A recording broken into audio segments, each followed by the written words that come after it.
The morning of my 18th birthday smelled like burnt vanilla. My foster mom, Dr. Martha Halverson, had baked a cake, something she hadn't done in, well, ever. She always had housekeepers or just ordered takeout.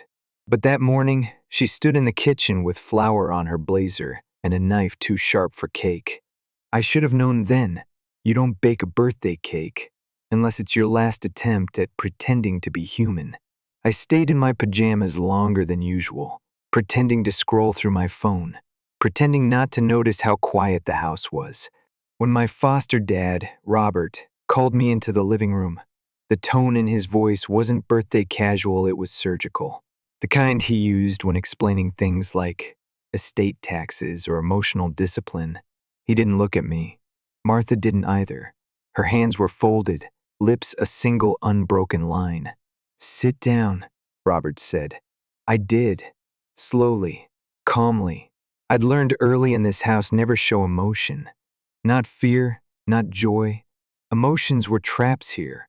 "You were adopted," Martha said. That was it. No tears, no drama, just a data point. "We took you in when you were 2, Robert added. "Your biological father couldn't care for you. We think it's time," Martha continued, "that you find your own path. You're old enough." Then, Robert reached under the couch and slid a duffel bag across the rug. Some money, a change of clothes, a key to a run-down dormitory off Fifth and Kenson. That was their version of a graduation gift. I didn't cry. I didn't scream. I stood up, nodded, and said, "Thanks." They didn't notice how tight my grip was on the bag handle. They didn't see the fire behind my eyes. Because what they didn't know, what they couldn't know, was that 3 weeks earlier, I'd already uncovered the truth. Tucked beneath a stack of old tax records, in a hallway drawer was a letter. Not addressed to them. Not from them. It was addressed to Elio Vasilev, and inside was a birth certificate. Mine. Under father, Elio Vasilev. Under mother, left blank. Under lies, everything else I'd believed. I found newspaper clippings. I found archives. I found out that Elio wasn't some junkie or a criminal like they claimed. He was a licensed psychiatrist who had been forcibly committed after blowing the whistle on unethical experiments in a private wellness foundation. A foundation founded by none other than Robert and Martha Halverson. I wasn't their charity case. I was a souvenir, a stolen legacy. So when I stepped out of that house, my so-called home, I wasn't lost. I wasn't broken. I was planning. The dorm room they stuck me in smelled like bleach and desperation. 2 cracked tiles, 1 flickering light, and neighbors who screamed at 3 a.m. But I stayed. For now. Every day, I walked to the public learning center, what passed for a library in this city. It was quiet, anonymous, a place where someone like me could disappear into microfilm and court records. I found the headline again and again. Dr. Elio Vasilev committed after allegations against Halverson Institute. The article painted him as unstable, paranoid, but his photo, his eyes, they looked like mine. Not crazy, just awake.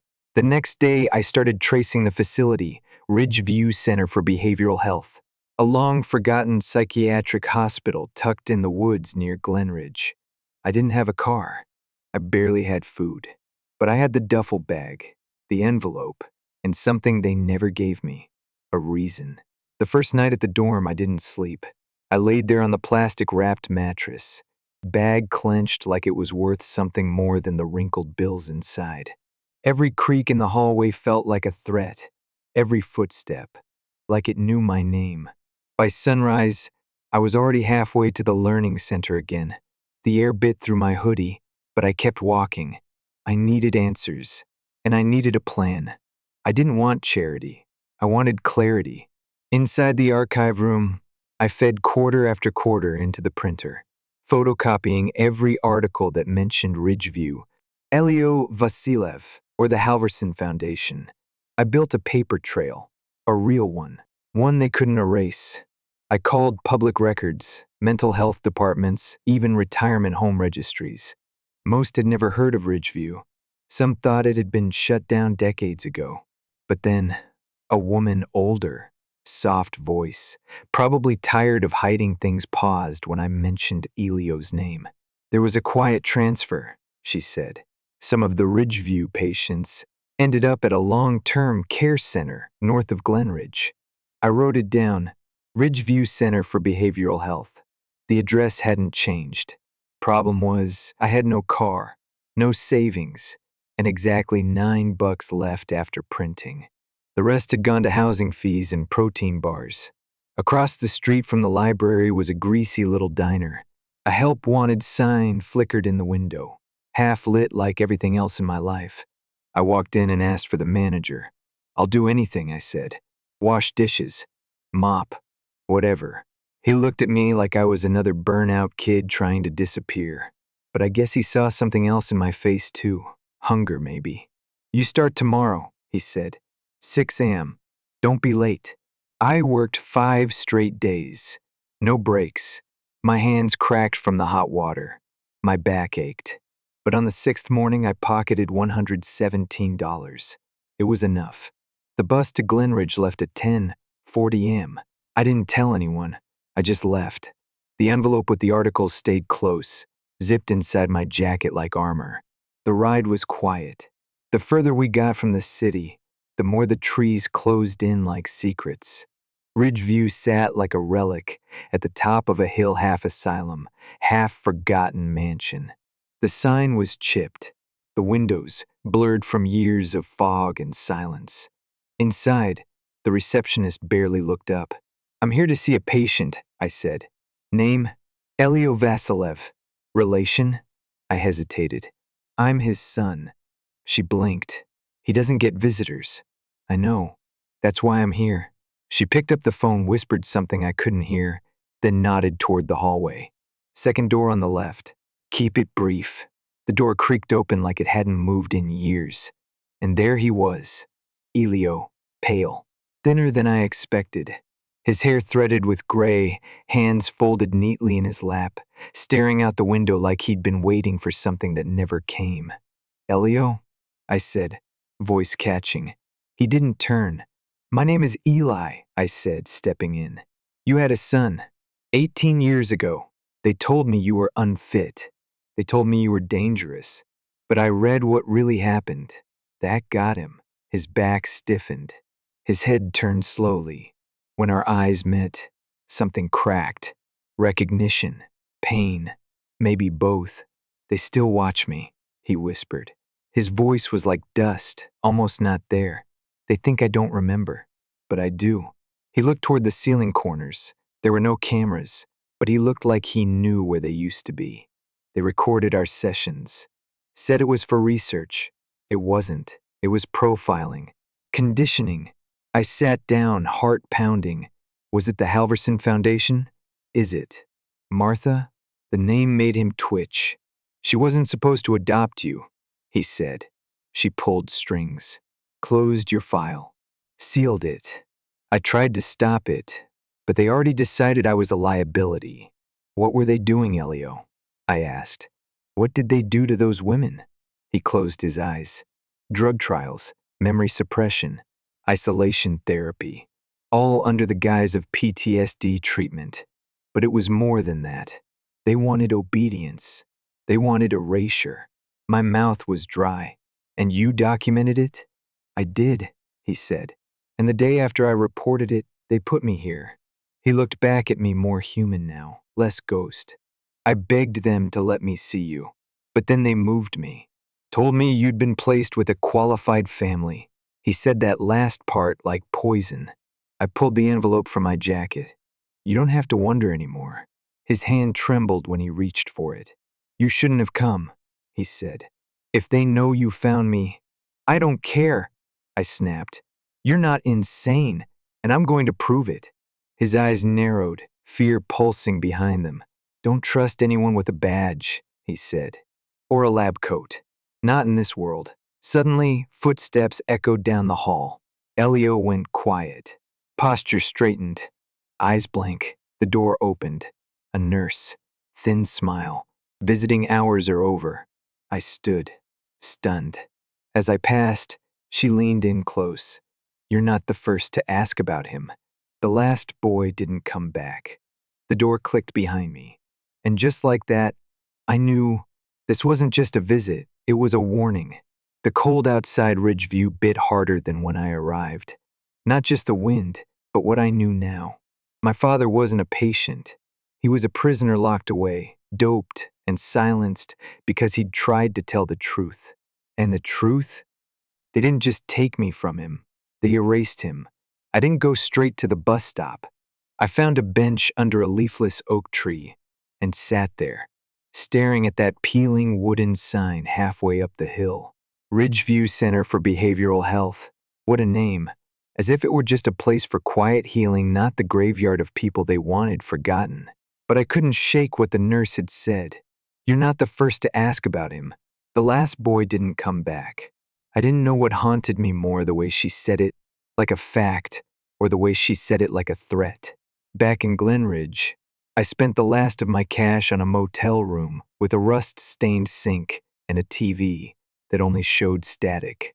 I didn't sleep. Instead, I propped my phone up on the nightstand and started digging.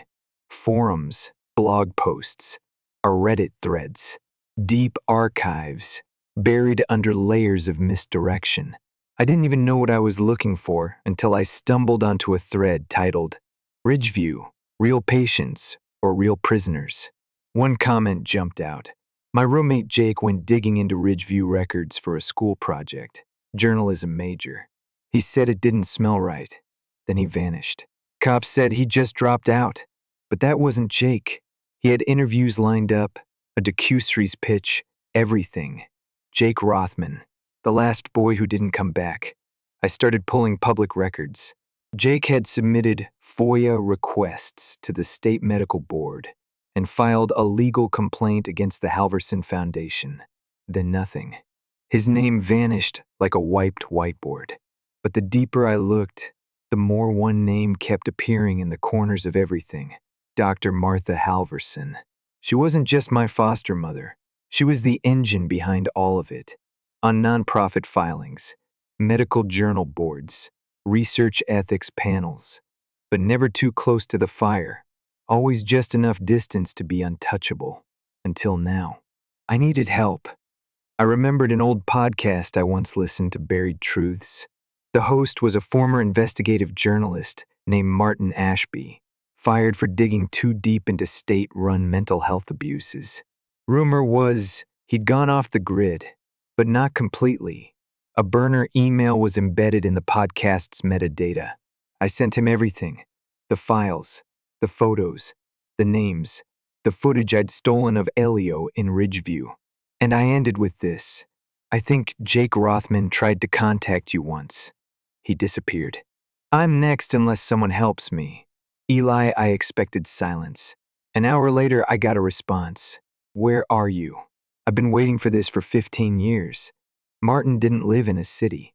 He lived in a cedar cabin halfway up a mountain, surrounded by trees and silence and secrets. It took me 3 buses and a ride in the back of a delivery van to get there. When I arrived, he was already waiting on the porch. Late 50s. Flannel shirt, eyes sharp as broken glass. He didn't say hello, just held the door open and muttered, "No names, no phones. Come in." Inside, it smelled like old paper and burnt coffee. His laptop looked like it had survived a war. He gestured for the flash drive without a word. I handed it over. He scrolled in silence. Patient logs, foundation memos, videos. His jaw tightened the deeper he got. Then he saw Jake's name. "Jake called me once," Martin said quietly. "Said he was scared. Said he thought he was being followed. I offered to meet him. He never made it." He closed the laptop and finally looked at me. "You're not just blowing the whistle, Eli. You're stepping into a war. And these people, they already think they won." "I know," I said, "but I'm not going down quiet." Martin nodded slowly. "Good, because this," he tapped the flash drive, "this is enough to burn them to the ground. But we have to be smart. You go to the media now, they'll discredit you before lunch. We need to go wide, Simultaneous drops, trusted hands. He was already typing, reaching out to whistleblower networks, retired prosecutors, underground podcasts. I watched him work through the night, fueled by caffeine and fire.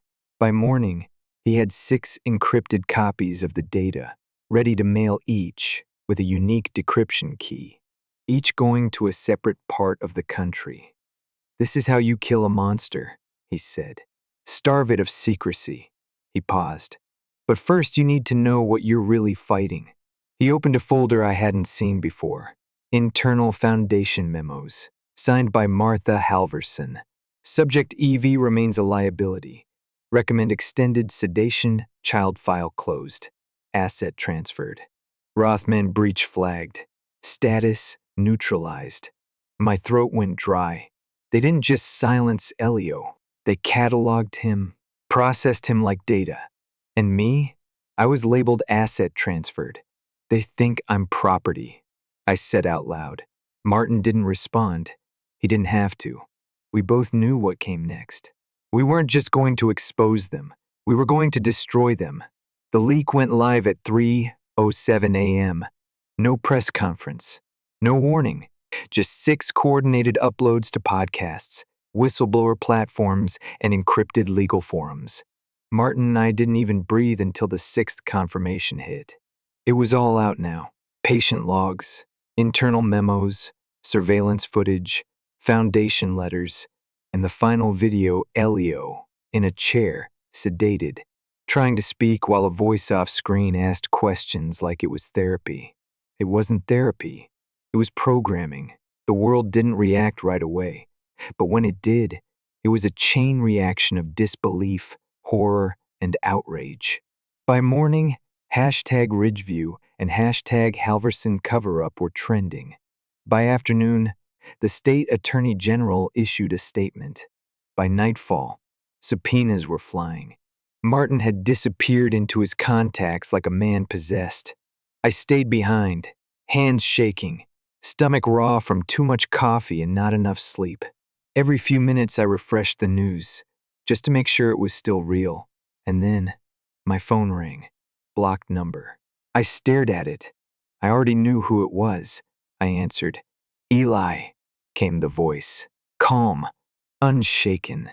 "I know what you've been doing. I'd like to talk. You owe me that." It was Martha, and I didn't owe her a damn thing. But I needed to see her, face to face, one last time. We met in an old train station downtown.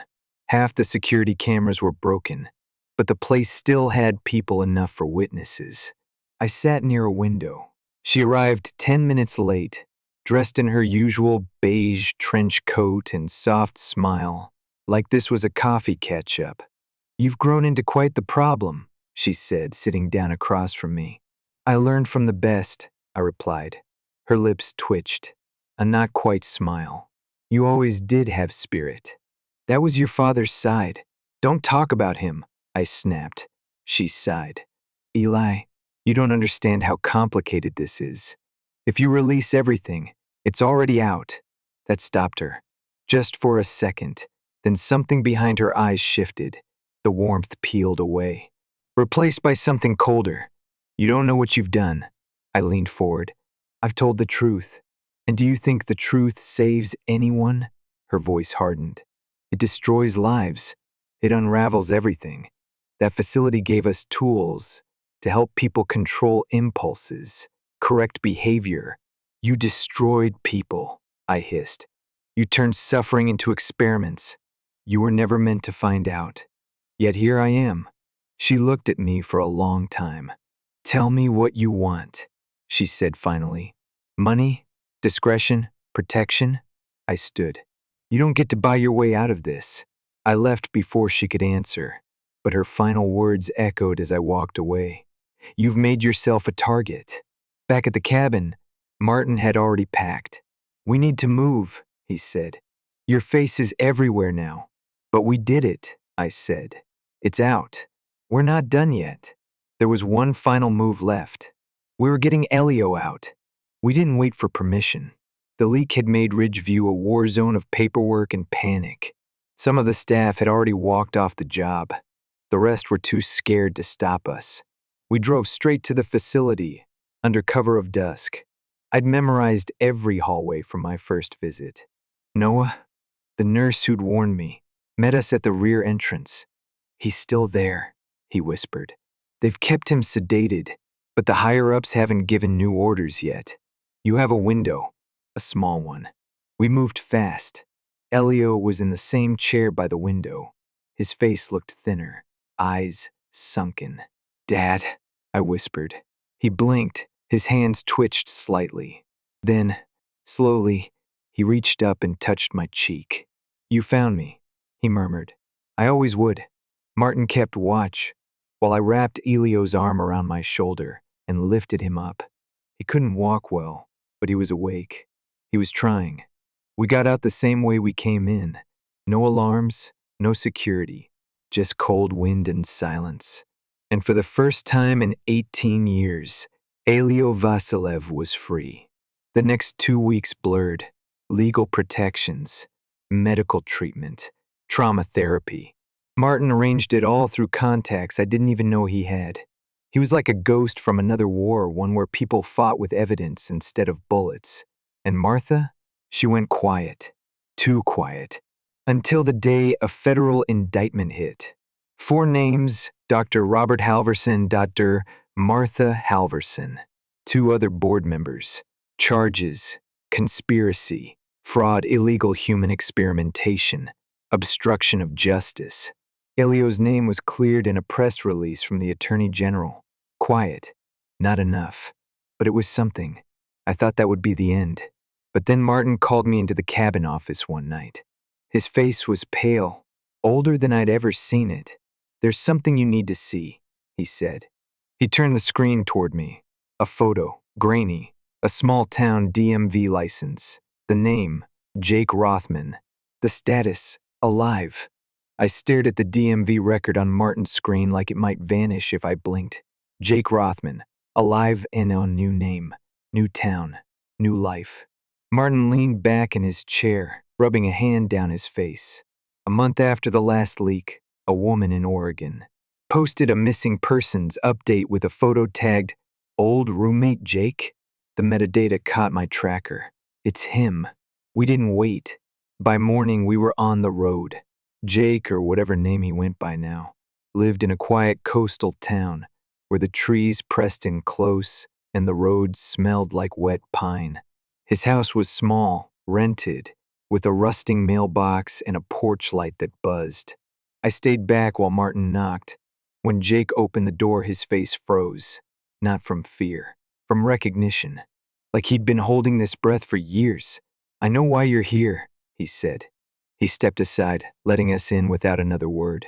We sat at a scuffed kitchen table while rain ticked softly on the windows. He poured black coffee into chipped mugs, hands trembling slightly. Still alive, but not untouched. "I thought I was going to die," Jake said quietly. "They broke into my dorm, took everything. Files, backups, even my passport. My roommate found blood on my laptop bag, but I was gone before anyone could ask questions. I ran. I've been running ever since." "You were close," I said. "Closer than anyone." He nodded. "I didn't know what to do.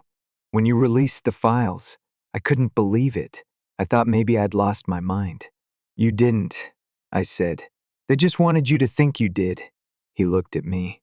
"And you're Elio's kid?" "Yeah." Jake smiled, just a little. Then I guess we both survived the same ghost. The 3 of us talked for hours. Jake still had memories, fragments of leads that hadn't made it into Martin's archive. Names, silent donors, even a researcher who had quietly fled the foundation after asking the wrong questions. I took notes like I was writing history, because I was. Elio had started it. Jake had almost exposed it, but it ended with me. Over the next month, everything changed. The class action lawsuit grew bigger. Families of patients long buried came forward. Whistleblowers released medical logs matching the ones we'd leaked. Politicians scrambled to distance themselves. Journalists who once ignored Elio now called him a hero who warned us too early. Martin stayed at the cabin, managing the press and the evidence. Jake joined an online network for ex-investigative journalists and started helping others cover high-risk whistleblower cases. Me? I went home. Not to the Halverson house. That wasn't home. It never was. I took Elio to the coast. He was still recovering, still quiet, but he smiled more now. Watched the waves. Listened when I talked about everything I found, everything he never got to see. One evening, I asked him, "Did you ever think I'd find you?" He looked at me, eyes soft but sharp again. "You weren't supposed to. That's why you did." The trial began in spring. Martha and Robert sat behind polished desks with lawyers stacked like sandbags. They pled not guilty, claimed the research was misinterpreted, the results forged. Then the footage rolled. Elio's videos, the logs, the memos. And then Martin called me to the stand. I told the jury everything about the birthday, the duffel bag, the letter, the envelope. The moment I realized my life had been someone else's choice. And then I looked straight at Martha and said, "You didn't save me. You stole me." Her face didn't crack, but her hands trembled. The jury deliberated for 2 days. They came back with 6 guilty verdicts, multiple counts, sentencing postponed, but they weren't walking out. Martha tried to speak at the end, something about progress and misunderstood intentions, but the courtroom wasn't listening. We were done listening. Elio was officially cleared weeks later. The medical board issued an apology too late, too hollow, but it meant his record was clean. He cried for the first time when they sent the letter. Martin took a photo of us holding it, smiling under a banner someone had hung in the learning center. "Truth doesn't die in darkness." Cheesy, but it fit. One night, Jake, Martin, and I sat around a fire pit near the cabin. I looked at both of them and asked, "So, what now?" Jake shrugged. "We write. We protect the next kid who asks too many questions." Martin chuckled. "And maybe we rest a little." I stared into the flames. "I think I want to tell this story," I said. "Not just the parts that hurt, but everything. How we survived, how we kept going." They both nodded, because we weren't just survivors. We were proof that the truth still mattered, that monsters could fall, and that even when they tried to erase us, we found our way back. Story 2. I've never been one to spill my life online, but something happened that made me think, yeah, maybe this belongs here. Call it karma, call it revenge, call it a long overdue reckoning. Either way, here goes. I'm 39 now, but this all started decades ago. Growing up, my family operated under a very clear hierarchy. My older brother, Adam, was the crown prince. I, Miles, was the spare. My parents, Denise and Ronald, didn't hide their preferences. In fact, they made it their personality. As kids, Adam got everything first and best. New bike? He picked first. Birthday parties? His were full-on events, while mine felt like afterthoughts. I remember getting his hand-me-downs so often, I thought pre-worn was just how things came. They always had excuses. "He's older," they'd say, or "it just makes more sense." But even then, I knew it wasn't about logic. It was favoritism, plain and simple. It didn't get better with age. Adam could do no wrong. He crashed the family car at 17. Ronald brushed it off as youthful mistakes. I skipped chores once and was grounded for a week. When Adam failed a class, Denise called it a hard semester. When I got a B instead of an A, I was told I lacked discipline. That kind of stuff sticks with you, you know? College was the kicker. My parents drained their savings to get Adam into a private university. They even got him an apartment and a car. When it was my turn, "Sorry, we're tapped out." Maybe community college? I didn't even argue. I got loans, picked up 2 jobs, and just figured it out. They never once asked how I was doing. Every call was about Adam, his internships, his girlfriend, his amazing classes. I eventually stopped picking up the phone. What was the point? Then came the blow that should have hurt but didn't. A couple of years post-college, my parents sat me down and calmly told me they'd changed their will. Everything would go to Adam. The house, the savings, the investments. I'd get nothing. Denise, with that trademark cold clarity of hers, said, "You were never really the one we could rely on." I didn't yell, didn't cry, just stood up and walked out. And that was that. I built a new life, far from them, professionally, financially, emotionally. My own house, my own company, real friends who didn't see me as a backup plan. And yeah, I thrived. Years passed. We barely spoke. The few calls I got were still all about Adam, until one day they called out of the blue. "Dinner. Just us three," Ronald said. That was strange. They hadn't asked to see me in years. I knew something was off. We met at a place way out of their price range. A steakhouse with leather booths and jazz in the background. They used to come here when things were good. But that night, they looked out of place, worn out, on edge. Denise fidgeted with her napkin. Ronald stared at his water glass like it held answers. Finally, Denise cleared her throat. "We've been thinking. We'd like to talk to you about a proposition." I didn't say a word, just leaned back and waited. Let them squirm. "Adam's had some difficulties," she continued, trying to sound composed but clearly unraveling. "Some poor investments. It's been hard. I knew what was coming." "And?" Ronald spoke up, uncharacteristically soft.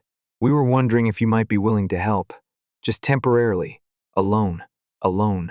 From the son they left out of their will." I let out a breath of disbelief. "You want me to bail out Adam?" "It's not just him," Denise admitted, eyes low. "We're struggling too." They laid it out. Adam had burned through everything. The inheritance, the house equity, some failed startup scheme that smelled like a scam. My parents had backed him the whole way, and now they were broke. "What do you want exactly?" I asked, though I already knew. Ronald looked me dead in the eye. "We need money to get back on our feet. We thought since you've done well you could help." I could have thrown it all in their faces right then, reminded them of the years of neglect, the blatant favoritism, the fact they'd literally told me I wasn't good enough. But I didn't. Instead, I smiled. "I might be willing, but on one condition." They looked up, suddenly hopeful. "You sell me the house." The silence hit like a thunderclap. Denise blinked. "You want to buy the family home? You need money. It's your last real asset. I'll pay a fair price. More than fair, even." Ronald stiffened. "That house has been in our family for decades. And yet, you were willing to leave it all to Adam without a second thought," I replied, voice calm. "This is your chance to turn that decision into something useful." They didn't like it. I could see it in their eyes, the idea of giving me, the lesser son, control over their legacy. It burned. But they were cornered, and they knew it. "We'll think about it," Denise said tightly. I nodded. "Just know the longer you wait, the lower my offer gets." They called a week later. Left a voicemail. I didn't pick up. They texted 2 days after that. I replied with a simple, "Name the time and place." We met again at the same restaurant. They were even more afraid than before. The kind of stress that seeps into your skin. I knew they'd tried to find other buyers, asked around, maybe even begged, but the market wasn't kind. And Adam's debt was a black hole. "We'll sell," Ronald said. I leaned forward. "That's great news. One thing though, my offer's changed." Denise stiffened. "What?" "Like I said, the longer you wait, the worse the deal." I pulled out a folder and slid it across the table. "This is the new contract. Half the original amount." They both stared at me like I'd just slapped them. "You're joking," Ronald said. "Nope. I have the funds ready. Today. But that's the price." Denise's face turned red. "You're taking advantage of us." I smiled. "You took advantage of me for 30 years. Call it balance." They signed. Eventually, Denise's hand trembled. Ronald signed like he was carving into stone. When it was done, he shoved the folder back to me. "I hope you're happy," he spat. I smiled again, folding the contract carefully. "Oh, I am. I didn't sleep the night after I bought the house." Not because I felt guilty, God. No, but because it finally hit me that everything had come full circle. I now owned the very home I wasn't good enough to inherit. The place where I grew up being constantly reminded I wasn't the chosen one was mine. The irony was almost poetic. I didn't move into it. That would have felt weird. Too many ghosts of conversations I'd rather forget. Instead, I cleaned it up, hired a property manager, and listed it for rent. It didn't take long to get interest, big house in a decent area. But when I saw the application from Adam's ex-wife, Melissa, I had to stop and read it twice. Melissa and I were never close, but I always liked her. She was the only one who seemed to see through the golden boy illusion. Back when they were married, she'd try to involve me in family stuff, pull me aside, check in with a simple, "You doing okay?" when no one else did. After the divorce, I figured she vanished into her own life. Turns out, she didn't have much of a choice. Apparently, Adam had drained their joint accounts. Before he bailed, left her with credit card debt, rent past due, and a 6-year-old daughter to raise alone. The worst part? My parents had blamed her for giving up too easily. Typical. So when I saw her name on that application, I reached out, told her who I was, and asked if she was still looking. She hesitated, clearly not expecting that text from me. But after a brief phone call, during which I explained that yes, I was now the owner of the house, and yes, I was serious about renting it to her, she got quiet for a second, then laughed. A long, breathy, relieved kind of laugh. "You're kidding," she said. "Nope. You want me to live in the house they gave to Adam? Pretty much. I love it." So she moved in, and that house, that symbol of everything I was denied, became a safe space for a single mom and her daughter, who had also been burned by the same man and the same family. Melissa sent me a bottle of whiskey as a thank you, real top shelf stuff, and a note that simply read, "Best landlord ever." Meanwhile, my parents moved into a rental unit on the opposite end of town. 2 bedrooms, old appliances, thin walls. Not terrible, but nothing like what they were used to. Denise hated it, I'm sure. The wallpaper was dated and the neighbors played music too loud. Ronald didn't have his precious garage workshop anymore, and I heard from a cousin that he complained about the riffraff in the building. And then there was Adam. Man, that guy hit rock bottom like it owed him money. After he blew through the inheritance, he tried launching a consulting firm that was really just him cold, emailing people with advice no one asked for. That tanked. Then he got into crypto late, took some big losses, and tried playing the stock market like it was a casino. Spoiler, he lost. Fast. When that dried up, he started couch hopping. Friends here, old college buddies there. Melissa wouldn't even let him near the driveway, not that I blame her. I found out from my property manager that he tried showing up to the house once. Knocked on the door like he still owned the place. Melissa called the cops. He hasn't been back since. My parents, still in denial, tried painting the situation like Adam just needed a second chance. That he'd bounce back if he just had the right support system. But support systems don't mean anything when you've never had to earn your own footing. And now, for the first time in his life, Adam was being told no. No handouts. No bailouts. No backup plan from mom and dad because they were broke, too. Funny how fast the narrative changed. I started getting texts from Denise every few weeks. Little updates, polite questions. "Hope you're doing well." Just checking in. Sometimes she'd mention Ronald's back pain or Adam's job search. Like I was supposed to care. I didn't respond. It wasn't out of spite, not really. It was just too late. You can't spend your whole life ignoring someone and then expect them to show up like nothing happened. And still, I heard things. That they'd sold their car, that they were skipping out on dinners, that they'd started cutting corners. Ronald even canceled his country club membership, which I didn't think he was physically capable of doing. Every few months, a relative would reach out. You should talk to them. They're family. They're struggling. But struggling is what they made me do for years, while they poured everything into Adam's bottomless pit of entitlement. Struggling is what I did through college, through 2 jobs, through rebuilding my credit and climbing my way up without a single offer of help. I didn't feel cold about it. I just didn't feel responsible. And here's the kicker. Even after all this, they never really apologized. Not once. Not a real one, anyway. No, we were wrong. No, we should have treated you better. Just vague phrases, like we've all made mistakes, or it was a different time, as if the past was just a foggy misunderstanding. I wasn't looking for groveling. I didn't need them to fall at my feet, but a genuine acknowledgement? That might have been something. Instead, they kept holding on to the illusion that this was just a rough patch, that someday Adam would recover and be the son they always dreamed of. And me? I was the one they could turn to when things got tight but never fully accept as their equal. I saw through it all. I saw the pattern, and I made peace with it. Sort of. One night, Melissa texted me a photo.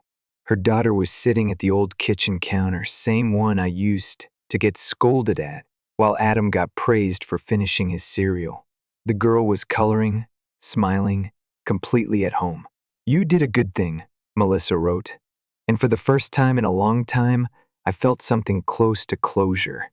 I didn't win the family lottery. I didn't get the praise, the money, or the trust. But I built a life from nothing. I made smart decisions. I stayed steady while the golden boy flamed out. And now? Now I owned the house. Now I was the one with the power. I ran into them a few months later, my parents. It wasn't planned. I was grabbing groceries one evening, just trying to get in and out before the after-work crowd, when I turned down the cereal aisle, and there they were. Denise was frowning at a sale tag like it personally offended her, and Ronald was half-heartedly pushing a cart with a wobbly wheel. They didn't see me at first, so I had a moment to just observe. The woman who once wore pearls to church was now wearing faded jeans and a cardigan with a hole at the wrist. The man who once lectured me about carrying yourself with dignity looked tired, smaller somehow, like someone had let the air out of him. I almost walked away. Part of me thought, let them be, let them live with it. But some other part, maybe just curiosity, made me clear my throat. Denise looked up first. Her face went blank for a second before she plastered on a smile.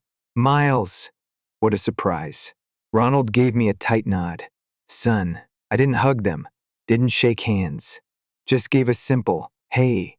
Neutral, calm. There was a long pause. Then Denise said, "We were just stocking up prices these days, huh?" I nodded slowly. "Yeah, everything's going up." Another pause. Ronald shifted awkwardly. "You, still living in the city?" "Yeah. Work's steady. House is doing well too." That one hit. I watched Denise's expression flicker. She didn't respond. "I heard," Ronald muttered finally. "About Melissa living there." "Yep," I said, and left it at that. "She said some pretty harsh things about Adam," Denise added, testing the waters. "But I guess everyone's got their version of the truth." I raised an eyebrow. "Did she lie?" Silence. Ronald looked away. Denise's smile faltered. And for once, they didn't have a comeback. I could have let them off the hook, thrown them a bone, but I didn't. I let the silence stretch long and heavy. Eventually, Denise said, "We've been thinking of downsizing again. Smaller place, better price. It's been a little hard with everything." I nodded. "Makes sense." She hesitated. "We were wondering if you'd ever be open to talking. Really talking." I looked between them. Two people who spent decades choosing someone else, who only saw me when they needed something. And even now, even here, there was no apology, just vague phrases, hints, hopes. "Talking about what?" I asked. "About family," she said, almost too softly. "Maybe reconnecting." I stood still for a moment. I could hear the hum of the freezers, the squeaky cartwheels, the beep of a distant register. It felt surreal, like the universe had hit pause just for this moment. Then I said, "I don't think that's something I need anymore." They both blinked. Ronald frowned. "You're saying you won't even talk to us?" "I'm saying I did the work." I built a life you didn't think I could. And now that everything's burned down around you, you want to rebuild something with me. But the truth is, I'm not missing anything." Denise's jaw tightened, but her voice was shaky. "We're still your parents." "You are," I agreed, "and I don't wish you harm. But I've already made peace with what we were and weren't." I gave a slight nod, then turned to walk away. Behind me, I heard Ronald exhale, something between frustration and defeat. Denise didn't say anything else, and that was the last time I saw them in person. Melissa's doing great, by the way. She started her own business from home, handmade stuff that's surprisingly successful online. Her daughter, Ellie, just started second grade. They send me Christmas cards now, handwritten, with little drawings from Ellie that make me smile in a way I didn't know I still could. As for Adam, last I heard, he'd burned bridges with most of his old friends. Tried crashing with a distant cousin, but that didn't last long. Someone said he was driving for rideshare apps now, still deep in debt. I didn't verify, didn't need to.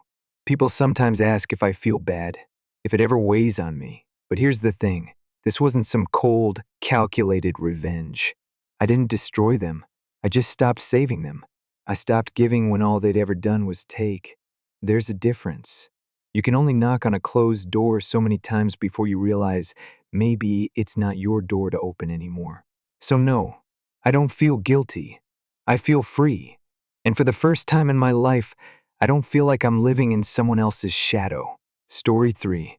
I never imagined that the biggest day of my life would become a lesson in betrayal. My name's Ethan, 34, newly married, and my parents didn't show up to my wedding. Not because of illness or distance or even a family emergency. No, they skipped it to attend my younger brother's birthday bash. A bash he planned last minute, solely out of spite. Let's rewind. Landon, my brother, now 30, wasn't invited to the wedding.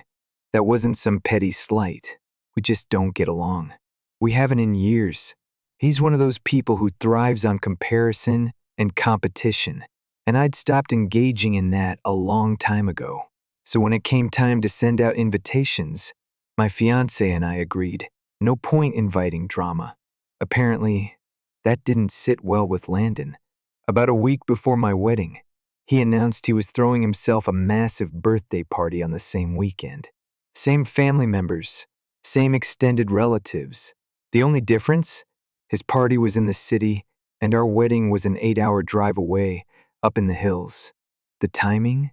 Suspiciously perfect. He booked a massive venue, hired a live band, a stand-up comic, and probably dropped more cash than he's made in the last 6 months. A cousin showed me the invite. My heart sank. I couldn't shake the fear that our wedding would be a ghost town. But my fiancé, now wife, talked me down. "Let people choose," she said, "and the ones who matter will show up." She was right. Nearly everyone RSVP'd to the wedding, drove out the day before, and showed up ready to celebrate.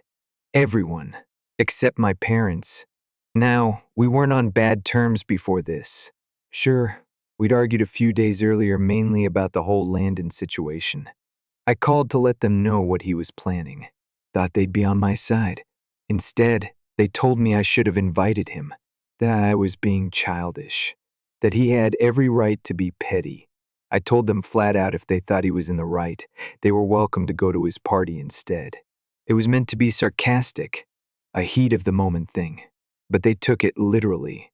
The car we sent to pick them up returned empty. They didn't answer their phones. On the day of the wedding, as we waited for them, I kept telling myself they'd surprise us, that they'd come last minute, smiles on their faces, but they never did. I got married without my parents there. I should have been devastated, but standing next to the woman I love, surrounded by people who truly cared, I made a decision. I wouldn't let them ruin the moment. Later that night, during the reception, my phone buzzed. It was them. I stepped outside to take the call. Their first words? "Congratulations. Not just on the wedding, but on getting your way." I froze. I couldn't believe what I was hearing. They went on to say that Landon's party had flopped. Almost none of the family showed up, just a few coworkers and some friends. He'd spent a fortune expecting a crowd and ended up humiliated.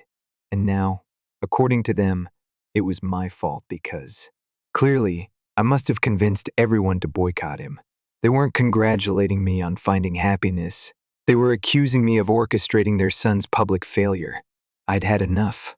I told them calmly, but firmly, that they chose to miss my wedding, that I never asked anyone to skip Landon's party, and that if they were upset about people finally seeing him for who he really was, they should take it up with him, not me.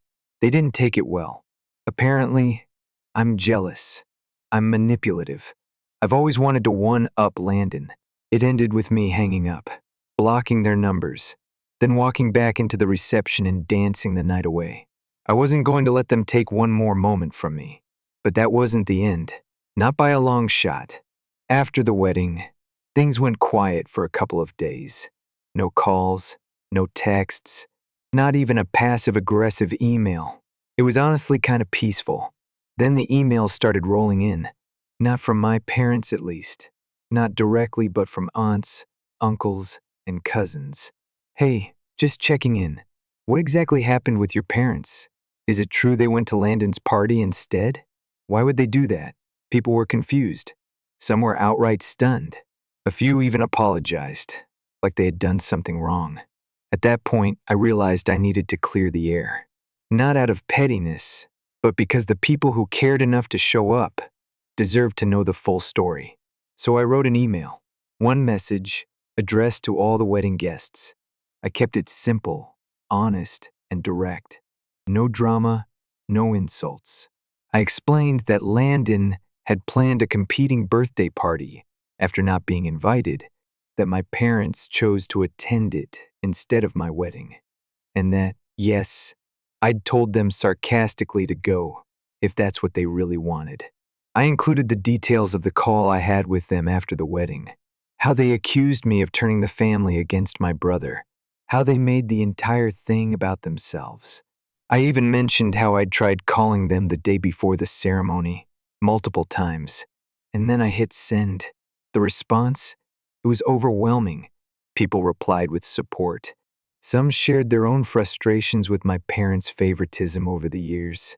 A couple of cousins even told me they'd confronted Landon the night of his party, and he acted like it was some big conspiracy that no one showed up, blamed me for ruining his birthday. I didn't have to say anything more. People saw the truth for themselves. And if my parents hadn't already burned the bridge, their next move poured gasoline on what was left. They sent out their own email. In it, they claimed I'd intentionally excluded Landon to humiliate him, that I'd called him weeks before the wedding to mock him, said I told him he wasn't good enough to attend because he's a freelancer, and my in-laws are supposedly some high society elite. It was all nonsense, completely fabricated. The people who actually know me, they saw right through it. A few even forwarded the email to me, just to ask, are they serious with this? That was when it clicked for me. They weren't trying to fix anything.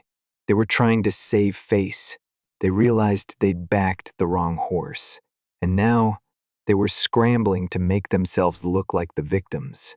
So I did. Absolutely nothing. I didn't reply, didn't try to defend myself. I'd already said my piece, and the people who mattered had already chosen where they stood. But deep down, I knew this wasn't over. A week later, it got weirder. I was home with my wife, still settling into post-wedding life, when I got a call from an unknown number. Normally, I wouldn't pick up, but I was feeling curious, and part of me wondered if it might be a job thing. Nope, it was a conference call. My parents and Landon were both on the line. I should have hung up immediately, but I didn't. I stayed on, mostly because I was curious how far they'd take this performance. They started out civil, uncomfortably civil, talking about family reputation and how things had been said on both sides. Then came the ask. They wanted me to send out another email, one that said we'd resolved things as a family, that everything had been a misunderstanding, and that we'd all forgiven each other. In other words, they wanted me to clean up their mess. I just laughed. I couldn't help it. I asked them flat out, why would I say I forgave you when you haven't apologized for a single thing? Their response? That I was being difficult, that it wasn't about the past anymore. It was about restoring peace and moving on. Translation: we embarrassed ourselves, and now we need you to lie for us, so we don't lose the rest of the family. I told them no. Not nicely, not rudely, just clearly. I'm not going to pretend everything's okay just so you can feel better. You made your choices. Now you can live with them. And that was the end of that. Well, it should have been. But the next morning, around 4 a.m., someone started ringing our doorbell like a madman. And I knew. I didn't even have to look out the window. I knew. It was them. When you hear banging at your door before sunrise real, panicked pounding, it hits different. My wife and I shot up in bed. At first, we thought something was wrong. An accident, maybe. Someone hurt. Then we heard the voices. Landon, my dad, my mom, all yelling. I peeked through the blinds. They were standing in the driveway, shouting about how I'd ruined their lives, how I needed to fix this, how the family turning against them was my fault. My mom was crying. Landon looked like he was ready to punch through the front door. My dad, usually the calmer one, was red in the face, pacing like a man with nowhere to go. It was 4 a.m. We didn't go outside. We didn't answer the door. We called the cops. I wasn't trying to escalate anything, but this was harassment. Plain and simple. Showing up in the middle of the night, waking up the whole neighborhood, screaming like teenagers who got grounded. No way I was letting that slide. We sat in bed, fully dressed, waiting. My wife kept her hand in mine the whole time. Neither of us said much. It was quiet inside, except for the muffled shouting outside. Eventually, the police came. Asked a few questions. Got the full story. No arrests. Just a warning. Trespassing and disturbing the peace. But that morning changed something in me. I wasn't angry anymore. I was just done. They'd chosen their path the moment they skipped my wedding.